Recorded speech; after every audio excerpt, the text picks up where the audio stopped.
What's going on, everybody? Hope you're all having a wonderful day. It's Red from Carry Crew bringing you another video. Today I wanted to go over one tool and one tool only, and that would be the TOLER Union. I've seen a couple of videos about it, going over its features. I've made a video that does go over its features, but today I'm going to make a video specifically about it, and we'll start going over more of these videos where I break down a single tool specifically soon. So let's get into the TOLER Union. We'll talk about the features. We've talked about it before, but I feel like a breakdown video might be shorter and more accessible to people. So the first thing you'll notice about the TOLER is that it separates, and the second thing is you'll have this. So this is a wrench basically. It works fine up to a certain millimeter. It's a little finicky. You gotta kind of play with it a little bit when you first get it to figure out how to make it work for you all the time, but it works most of the time as long as you're not in a very tight space. Next thing you'll notice is the driver right there, the 1/4 inch driver. It has two positions, right angle, inline, and then it's technically got a third position that we'll go over later. This is the other side of the handle. There's only two things really to go on over on this handle. There's the hex drive and its positions, and then there's the ratchet, and you've got your own little hex drive adapter, 1/4 inch hex drive adapter right there that it holds not securely, but secure enough. Then you've got the pliers. They are adequate enough.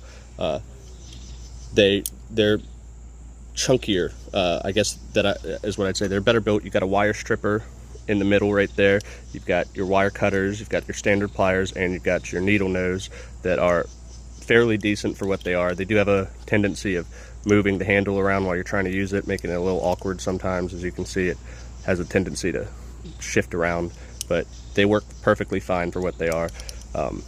Behind the pliers, fold them up, you've got your knife. I believe this is in D2. You can see I've got some rust spots on it that we need to polish off at some point. That side's worse, but we'll polish those off later.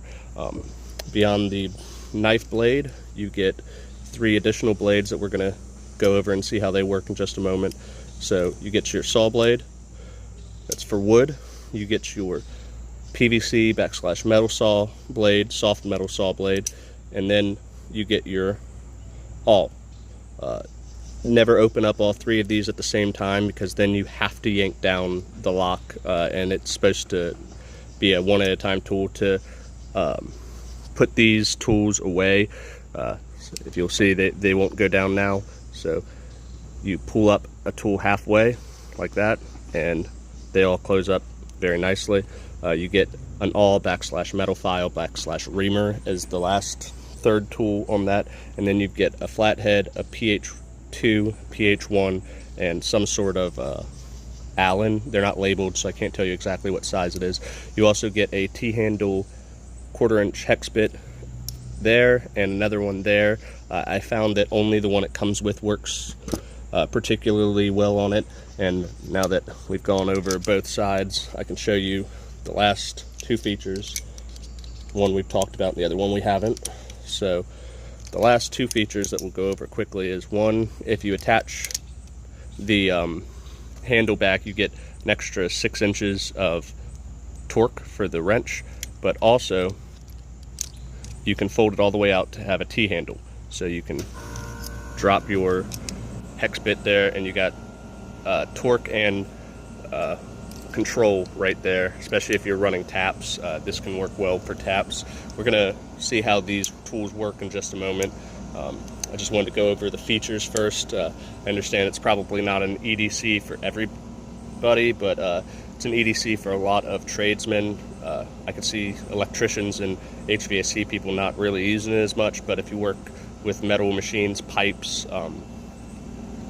welding, a lot of mechanics, this could be really useful EDC pocket tool that gives you a lot of options. So I've got a couple of things here that I figured we'd test it out on, since its claim is that it's got a wood saw, a soft metal saw, wire strippers, and it can do all this other stuff. I've got a piece of wood here to throw bolts through, or throw screws through. I've got one bolt there.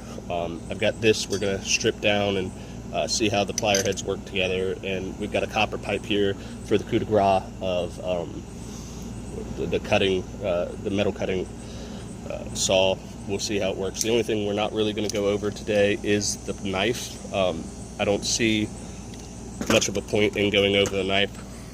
It works fine. It keeps an edge well. I believe it's in D2, and that's all you really need to know about the knife. I come from the point of view that the multi-tool knife you carry should be the knife that you abuse, so that you save your everyday carry, your expensive everyday carry knife from being abused. It's not necessarily the best mindset, but my fixed blades and whatnot, I care a lot more about than this tool that is sort of a bunch of tools in one, making it sort of half a tool at best sometimes. So the knife there is to be used and abused, in my opinion. Just to get off topic for a second, that's my big gripe with the Magna Cut on the Arc, is I don't want to abuse Magna Cut. D2 is a perfectly good steel to use and abuse. So let's start going over some of the features. So I figured the first feature that we could test out on this would be the saw, the wood saw. It claims that you can use it in 2 different styles. We're about to see how comfortable it is for one, and 2, whether both styles work. It claims you can use it in this style here, or pistol grip style here. I'm not really sure how comfortable the pistol grip style is going to be, but we'll give it a chance and see how well it works. Figured we'll start out with the wood saw first anyway, and then I'll give you a couple of I'll give you some feedback. So we'll start in the pistol grip, because it claims that it's less fatiguing to use the pistol grip. I have some thoughts about that, but before I get into those thoughts, I figure I'll probably just use it.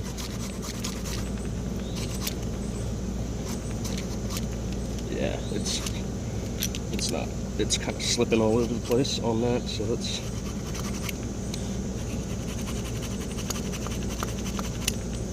Okay, well, it's cutting pretty quickly. I mean, it's not the most comfortable thing. I would say to be more comfortable, you'd want it so you're holding the saw like that. It's kind of spreading my hand apart and making it difficult to keep a hold of.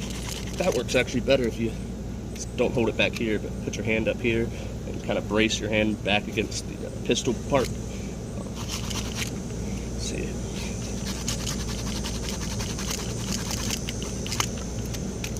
Got a big chunk off.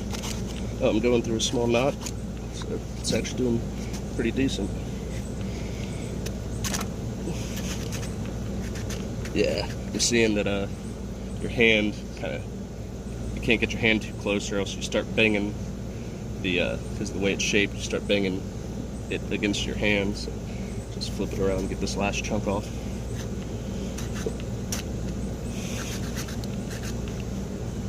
Yeah, it's kind of getting bound up, but you'll find that saws, its teeth don't go wider than the spine in the saw. They don't like going much further than the saw blades let them.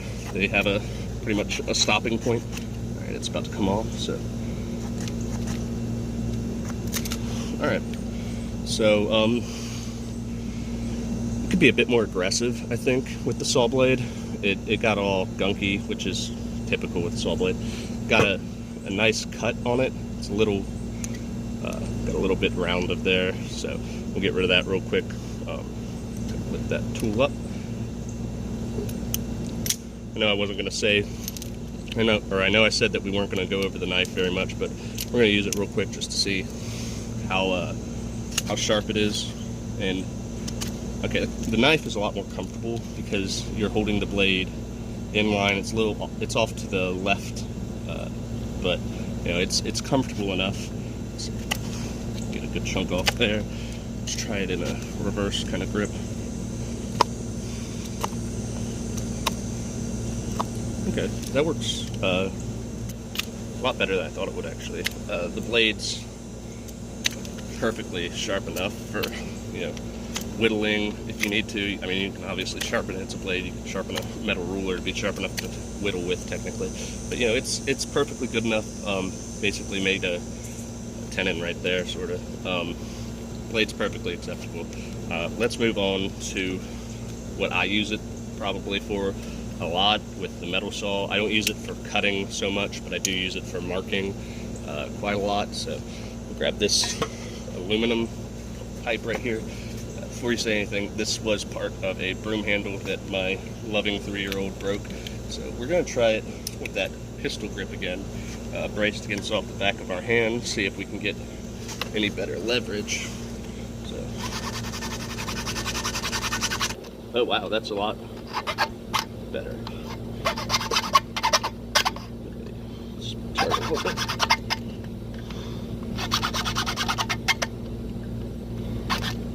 Wow. I'm actually kind of impressed by the metal saw. Usually, they're not this good. Left. Let's flip this back over here.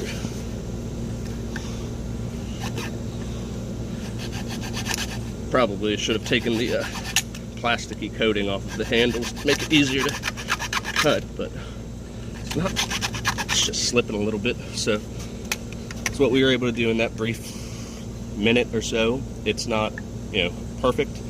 You could probably do a lot better, but for a quick, it's pretty good. Yeah, what the hell? We'll use the awl real quick, even though you can do aluminum with a knife blade, and it's not going to damage anything too much. But it's supposed to be a reamer as well, so let's see. It's okay. Let's try it this way. Oh yeah, that's a lot better. Reams it fine. It's actually pretty smooth, to be honest with you. Yeah, I'm actually rather impressed at how that reamer works. Usually, reamers don't work that good when they're not real reamers. Let's put this away, and we'll get the copper pipe out. That's sort of going to be the coup de grace to the saw blade. Got a little aluminum pipe as well that I figured, or not pipe, aluminum plate as well that I figured we'd test it on just because I got it. It's from when I was practicing TIG back in the day. Still got a lot of that stuff. So just rip that off. So here's the copper pipe. Let's see how fast. I'm not going to probably cut through the whole thing because I don't want to be here for 5-10 minutes just cutting, especially if I'm not really getting paid for it. But what we will do is try to cut a section off, or cut a section into, and we'll just see how long that takes, and we can extrapolate from that. Oh, it's sliding. That is kind of the problem with copper, is that it's gummy. It gums up real bad. So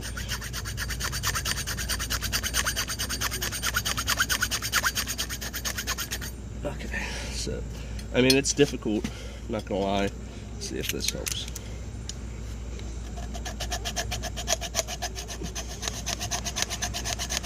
No, that's actually harder. So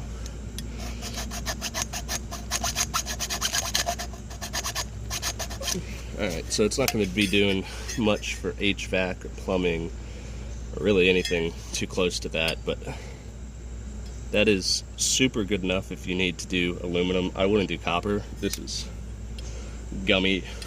This is super gummy, and it is gumming up the saw blade pretty badly. So real quick, while we're still looking at the saw, we'll do the metal saw. We'll do the aluminum plate. This was practicing TIG back in the day with aluminum. If you don't know, aluminum's a real filthy metal, and TIG likes it to be real clean, so you don't always get the prettiest stuff. I got some really nice weld here back in the day, and then this and this was just awful. I've gotten a lot better since, but let's see how well it works. Oh wow, it's actually pretty good. Okay, again, same issue. It gets stuck pretty easily, but For pipe, I don't think that's a huge issue if you're not like you're cutting aluminum pipe very often. If you do, I'd love to know what your job is. Okay. Yeah, it gets stuck. So that's what we did in those few seconds. It's, I mean, less than a 1/4 inch. But it's, you know, it works. It's proof of concept. If you need to cut a pipe, you could technically do it. I wouldn't. I would get your pipe cutters out. Let's see. Oh, it is nice and warm though. I'll be honest with you. It's quite hot. So that's something that you need to be concerned with, because eventually you're heating the saw blade up fast enough while you're cutting, it's going to start to damage the teeth or break it down. So that's something to be concerned with. So just look out for that. The next thing I'm going to do is use the wire strippers on it and the wire cutter, because I think that is useful. So let's grab that. Here's the wire cutter. We'll just, it's a bit small, so let's, okay. It actually worked really well. So there's, I mean, it cut it just fine. We'll do it again. Gotta kind of do it twice, but you know, it cuts it fine. Get a couple of wires on there still, but it's not a very thick cutter, to be fair. So by the time I'm cutting through that, I haven't cut through the other side yet, but you know, it's adequate enough for wire cutter. It's not the best one, but I'm not, you know, I'm not sitting here squeezing down with the Mitazoos. It's just one quick snap, so that's actually really good. Yeah, these thinner wires are actually really a pain to cut, so it's actually kind of surprising that it's doing it so well. It's not doing them on the individual, but as a grouping, it's doing them pretty well. Alright, so this next one is a bit more common. It's old. I got out of my car. I don't even remember where I stripped it from, but it's stripping this back, or it's cutting it back really easy. I'm not having a lot of issue there. It's actually doing a really clean job compared to things like Leatherman that seem like they just kind of crush it sometimes. But so let's get all of these wires undone from each other. Let's do it this way. This would be probably the fastest way. So there we go. That one's off. So all those wires are now undone from each other. So let's see how the wire stripper works.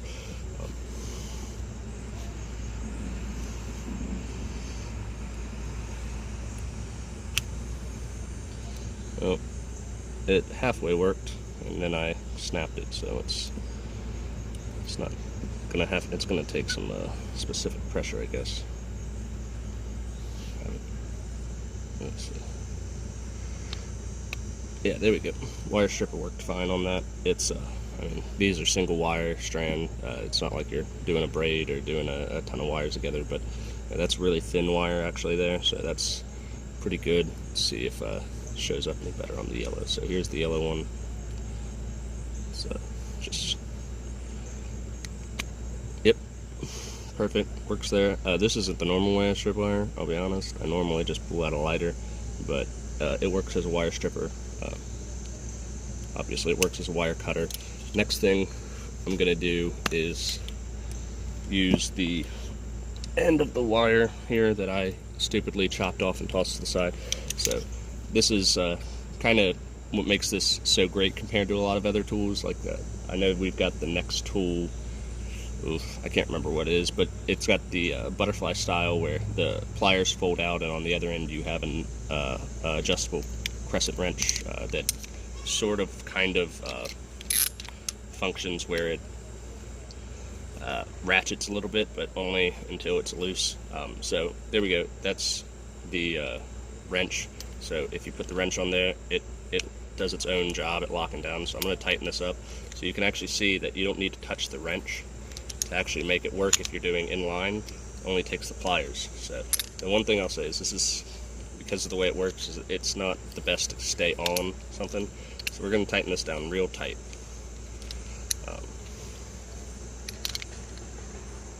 It's a little, like I said, the ratchet mechanism itself, while it's not a new mechanism, it's a little finicky. You got to kind of go farther back than you would think, but then, I mean, it's not slipping. My pliers are what's slipping, if you'll catch that. So it's actually damaging the plier. It's actually holding on tight enough that the pliers are being damaged. So, or the pliers are damaging the fitting. So let's try to give it one more good turn and see if we can tighten this up real tight. So that's the other thing, is that this, once it's locked down, it's not falling off until it slips, and it doesn't slip easy, because right now I'm probably damaging the threads, if not. Yeah, it looks like I'm probably bottomed out on the tightness, and it's just carving it. So the next thing we'll do, this is just a demonstration to show you that it works in line real well, because I'm not going to bring my welder home to show you, and it's kind of difficult to shoot at work. So there we go. So it's on there, and boom, it's loose now. It's that simple. I mean, it doesn't open very wide, but it opens certainly wide enough that you can use it for your day-to-day. So let's put this back together, and then we'll come back to the table, and I will attempt to throw some screws into that piece of wood over there, and I'll give you some feedback of how difficult I think it is or isn't. So far, the only thing that's been difficult is going through copper on it. It went through the aluminum really well, went through the wood well enough. I mean, it's probably not any more fatiguing than using a Leatherman or a Roxxon or anything like that. I'm sure my Roxxon, because it has specific wood T-shank saw blades, would probably go through faster, but this is perfectly adequate. It didn't cause me a bunch of pain. So let's go back to the table. All right, here we are. We're back at the table. Got a piece of wood here, a couple of screws. Just see, I don't remember why I brought this, to be honest. Maybe I just tossed it in my pocket, but I just got a couple of screws here. We'll see how well they work. I'm going to start off with the tools that come with the tool, just because I feel like that's a fair assessment to do with it. So we can use my Weehaw bits in a second. I believe these are both Phillips head. One's a PH2, one's a PH1. So that. We're going to get the all out. I hope that I don't get ridiculed for making a pilot hole here. I feel like Funk FPV might say, hey, just run it. But so we'll just make a small pilot hole so I'm not killing myself trying to wander around on this. So we got a small pilot there. Let's put this all away. All right, so I'm going to tell you now, not because I'm a lazy person, but because I do a lot of work and I've made tools to make my job easier. I'm going to use my ratcheting mechanism, so I don't have to do a whole lot. It's the wrong direction. That's better. So here's the PH1. So we will start with this one, and this should be the PH1 here. Let's get it in there. I'm going to use it partially in T-handle for the start, and then we'll switch it over to the other two once it's in there a little bit. So far, real easy. No fatigue, nothing. I'm able to push down and, do all that. So next, we'll try it inline, because I feel like that's the most accessible to everybody, is inline. Sorry, I'm doing this video sort of sideways to myself, so it's a little pain. So maybe I should have started it inline, because it's not wanting to go. There it goes. Got kind of choke up on it, but it's going just fine there. Not fatigued at all. Probably works way better just loosening and tightening bolts. So the last one we're going to try, got to take the pliers off for, because it's going to be the right angle, because I feel like that's also a pretty common way of using it. Oh yeah, that's good. Going all the way through it. Yeah, we just hit the back side, so that's why it's starting to lift up on my table, and I'm trying not to destroy my Shimok if I can avoid it. So let's get the bit out real quick. So there's one bit. Now we will use my other PH bit, and again, Funk FPV might make fun of me for this, making a small pilot, not even really a pilot, but making a small little hole right here, sort of to keep myself from wandering or going in sideways too badly. So again, I think this time we'll start in the forward position, or in the straight position. Wrong screw. Y'all saw me almost mess up live, and I'm not going to take it out. So yeah, I've got the right screw. Now this definitely isn't a wood screw, the other one was, that's sort of why I'm using this one. Okay, it's working really well. A lot faster than I thought it would be. Alright, try it in the right angle. That's nice, actually. And then we'll try the last position. So this is way nicer than my Roxxon or my Leatherman or pretty much any screwdrivers I have on a multi-tool. This is probably the nicest one oh wow, you can almost just fling the weight of the tool itself, and it does it itself. I mean, it's feeding in at a alarmingly fast rate. I'm just now pushing on it, so I think we just broke through right there. Give it a couple more turns so you can see it.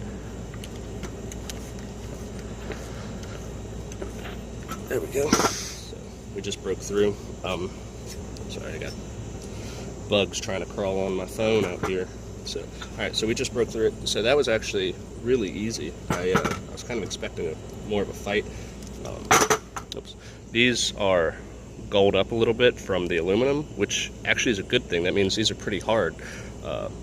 If you've ever dealt with a Leatherman bit, you would know that those aren't hard at all. They're almost as soft, if not softer, than some of the metals you're messing with. And while that's not a terrible thing, I would prefer my tool loosen the fasteners that it's attempting to loosen before it breaks, rather than Leatherman's breaking before it loosens. So that's all of it together. I think we'll finish off. So I was going to throw this screw in, but after finding how easy those were, I don't even see the point. That's a wood screw. Yeah, the first one was a wood screw. They're going to be just as easy as the last. So there are a couple of awkward features on this. I'm not gonna jerk anyone's chain around. First off would be this clip here. It moves in and out for accessibility, but it does make the tool a bit awkward to use sometimes, because this is sort of moving around in your hand, so you can even knock it out on accident because it's not got like a magnetic retention or anything like that. So that's one thing. This doesn't work very good if you're up against a wall, if you're trying to loosen something, because you have no access to the back. You kind of have to do this annoying little pull down on the jaw itself, and because there's no way of pulling down, you kind of have to feed it in there and then grab it with your nail and pull down. So that's not great. I find that the T works fine here, but I end up using this a lot just because if I have to take it apart anyway, I'm going to end up not taking it apart if I can avoid it to use the T. The knife is fine. It works surprisingly well on drywall because of the blade shape. It kind of, you can stab it in there and then use the saw blade to give you rough cuts. We've done that at a friend's house before when a hole got punched in it. So the story behind this, I guess we'll get into that at the end, because you can kind of click off whenever you want now. But the story behind the TOLER, from what I understand, is a man named Mike, just before COVID, was looking to develop this multi-tool to be more trade focused and specific, which I really appreciated. At the time I was working as a mechanic and a maintenance tech, and I wanted a tool that would help me in both ways, and this is sort of like the only thing that came up at the time. This was, we're talking 2019, 2020 time. So if you remember at that time, this was actually being pushed all over the place on YouTube, on YouTube's commercials. The guy had marketed it really well. I honestly don't know how that commercial exists with the way that the production went, but he did such a good job that he got 20,000-30,000 people to back his Kickstarter, including me. Now that's not to say that there weren't troubles with the Kickstarter. There were some major troubles. We were getting monthly updates for a while, and for about a year there, it was sort of just, hey, sorry, China messed us up with production. We got some tools that weren't up to par, and they didn't stand up to testing, which, first off, while people complained about that, I'd rather the man be upfront and honest with me than yank me around for 3 years. A lot of people felt like they got yanked around for 3 years. I get that. I also feel like that's somewhat unreasonable considering that this was a first time this tool has ever been produced like this in a way that is accessible like this. It was not super expensive compared to some multi-tools. I mean, back then it probably would have been a lot of money to invest in. It was like $250, I think, somewhere around there. But now, with the Leatherman Arc coming out, this is a steal. You get way more functionality out of it than you do a Leatherman Arc, for sure, in my opinion. I mean, at least for my trade, you get way more functionality. So I invested into the Kickstarter, of course. I was something like 12,000 or something like that. And I remember when the tool started getting released, we had complaints. We had people coming up on YouTube saying that they've had things fall off, they've had screws come out, they've had this, they've had that. So what I did when I first got this is I removed every single screw one at a time and put Loctite in it. I also removed the clips altogether. It had one clip there, and it had one clip kind of covering the tools right here. The pocket clips started to bend on me, and I also carry it in my tool pouch here. So I didn't see much of a point in the pocket clips. It's not holding it any more securely than that is. I mean, even if I turn it upside down, it doesn't fall out. So as it starts to fall out, when it's on me, it won't fall out. I guess it's a better way of saying it. It's when it's on me, it won't fall out. So I took the clips off. The guy, Mike, if I'm wrong about the guy's name who was the inventor of this or put this together, you know, let me know. I don't remember his name specifically. We're not friends exactly. He said that he liked to carry this separate in one in each pocket, which I could see the appeal. You're not going to be using this one very much compared to this one, but also I do end up using this one more than the pliers because I carry my rocks on. So this actually kind of pairs with the rocks on perfectly because I do deal with a lot larger bolts with a lot more torque, and the extra 6 inches with the pliers without having to take the other pliers off all the time is a lot easier on me. I do understand that carrying 2 sets of pliers around is a ridiculous thing to do at the same time, so there is that. So, but that's really all I have to say about the TOLER Union. I think if you're in the trades, it's well worth looking into. I believe on their website it's about $150. The man was real smart when he came out with it. His website immediately started updating with the springs and screws and basically answering some of the issues that they were having in production and after production, which is great. I think if you're looking to produce a tool, one of the big things is answering customer complaints and improving upon the customer issues, not just, you know, fixing it for that customer and brushing it under the rug. I think that's a really gross way of doing business, but he was real good. He told us where parts were coming from, told us what the delays were, why, and while there were people upset, I think there would have been more people upset if he didn't do any of that. So with all that said, I'm really impressed by the TOLER, to be honest with you. I think a lot more people should look into it. It's not a completely American-made tool. Not that that's a problem for me, but I know it is sort of an issue for some people.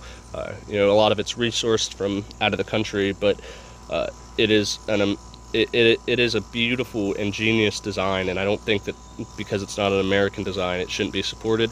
This is the kind of thing that pushes EDC forward. Between the Roxxon that I have here, which we'll do a breakdown on closer one day, but I got to get more tools for it, and the TOLER I have here, these two things are the kind of things that are pushing the EDC and multi-tool game forward to the future. They're not just taking a standard Leatherman, Gerber, SOG, or any of the other sort of designs that have been around for decades and just reinterpreting it. They're looking at a design going, okay, that's great, what's it missing? And I think that's a great way of innovating a space that has been pretty stale for a long time. So that's all I got for you guys today. Let me know what you carry. Let me know whether you would carry the TOLER.